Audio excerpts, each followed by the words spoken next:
یاد رکھو جو حق کا ساتھ دیتے ہیں نا، تاریخ انہی کا نام لکھتی ہے، جو باطل کا ساتھ دیتے ہیں ان کے نام صفحہ ہستی سے مٹ جایا کرتے ہیں۔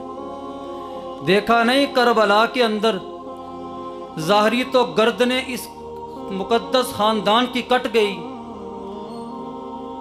ظاہری طور پر تو انہیں شہادت کے اللہ نے جام عطا فرمائے، ظاہری طور پر تو باقی اگر بچے تو امام زین العابدین بچے، مگر حقیقت میں اللہ تعالیٰ نے انہیں کامیابی عطا فرمائی ہے۔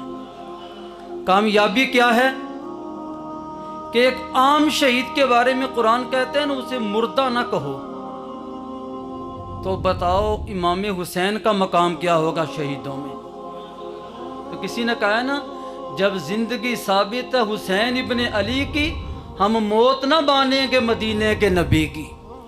ہم تو قائل ہیں نا، رحمت عالم صلی اللہ علیہ وسلم اپنے روضہ مبارک کے اندر جلوہ فروز ہیں اور پوری کائنات کو دیکھ رہے ہیں۔ اس لیے پیغام حسین کانفرنس میں ادب سے بیٹھنا، عقیدہ رکھتے ہو نا حضور ہمیں دیکھ رہے ہیں، پھر ادب سے بیٹھنا، کیونکہ تم اس حسین کا ذکر کر رہے ہو جسے رسول پاک کبھی چوما کرتے تھے، کبھی سونگا کرتے تھے۔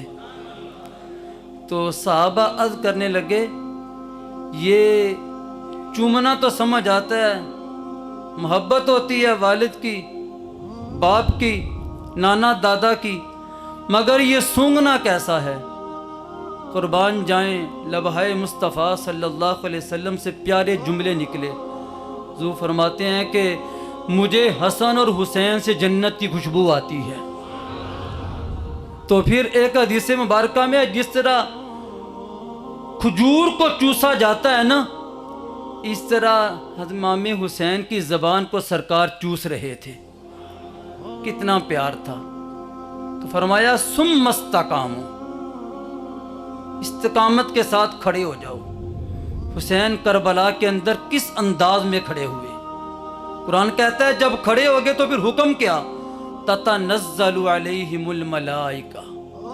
جب استقامت کے ساتھ مومن کھڑا ہو جاتا ہے نا، اللہ کے فرشتوں کا نزول ہوتا ہے۔ پھر تتنزل علیہم الملائکہ، فرشتے کیا پیغام دیتے ہیں رب کا؟ اللہ تخافوا ولا تحزنوا، حسین نہ گھبرانا، کٹ جائے گا تیرا گھرانہ مگر یزید کا سارا گھرانہ مٹ جائے گا، کٹے گا زاری تیرا مگر نام ان کا مٹ جائے گا، قیامت تک حسین تیرا نام زندہ رہے گا، تیرا جھنڈا بلند ہوگا۔ اللہ تخافوا ولا تحزنوا، جب کربلا میں حسین کو رب کی بارگاہ سے آواز آئی ہوگی تو پھر کس انداز میں جام شہادت کو نوش کیا ہوگا؟ تتنزل علیہم الملائکہ اللہ تخافوا ولا تحزنوا وابشروا بالجنۃ التی کنتم توعدون۔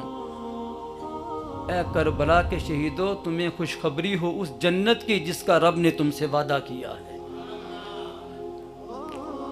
تو یہاں پر بڑی قابل غور بات ہے، حضرت عمر رضی اللہ تعالیٰ عنہ نے اسی آیت کی تفسیر میں لکھا، فرماتے ہیں لومڑی کی طرح کبھی پیچھے منافق کبھی منافق آگے جاتا ہے، جب اسے پتا چلتا ہے نا اس مرتبہ لنگر ہی چلے گا وہ آگے جاتا ہے، جب پتا چلتا ہے نا گردنیں کٹائی جائیں گی وہ پیچھے کی طرف آتا ہے۔ تو کربلا کے اندر بھی ایسے منافق تھے جو آگے آگے حسین کے ساتھ چل رہے تھے، جب گردنیں کٹتی نظر آئی تو پیچھے چلے گئے، مگر آج ان کا نام لینے والا کوئی نہیں جو حسین کے ساتھ کھڑے تھے۔ تتنزل علیہم الملائکہ، ان پر اللہ کے فرشتوں کا نزول ہوا۔ تو میں عرض کر رہا تھا رسالت مآب صلی اللہ علیہ وسلم حسین سے پیار کرتے ہیں۔ پیار کتنا ہے حسین سے؟ تو پیار جس سے حسین پیار کرے حضور اس سے بھی پیار کرتے ہیں۔ کتابوں میں پڑھا مدینہ شریف میں ایک بچہ تھا، حضور اس سے بڑا پیار کرتے ہیں، اور اس انداز میں پیار فرماتے جس طرح ظاہری طور پر کبھی حسین کو چومتے، سینے سے لگاتے، اس بچے کو بھی لگاتے۔ کسی نے پوچھا حضور یہ حسین تو نہیں ہے؟ فرمایا میں اس سے اس لیے پیار کرتا ہوں، یہ میرے حسین کا یار ہے۔ تو پھر حضور علیہ السلام نے ہاتھ اٹھا کے دعا مانگی۔ کیا دعا؟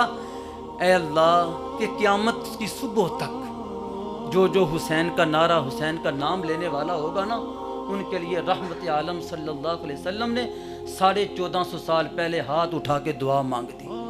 کیا دعا تھی؟ اے اللہ میں حسین سے محبت کرتا ہوں، میرے مالک تو بھی حسین سے محبت کر۔ آخری جملے میرا اور آپ کا ایمان تازہ ہوگا، اور جو حسین سے محبت کرے مولا اس سے بھی محبت کر۔ کتنے حسین جملے ہیں۔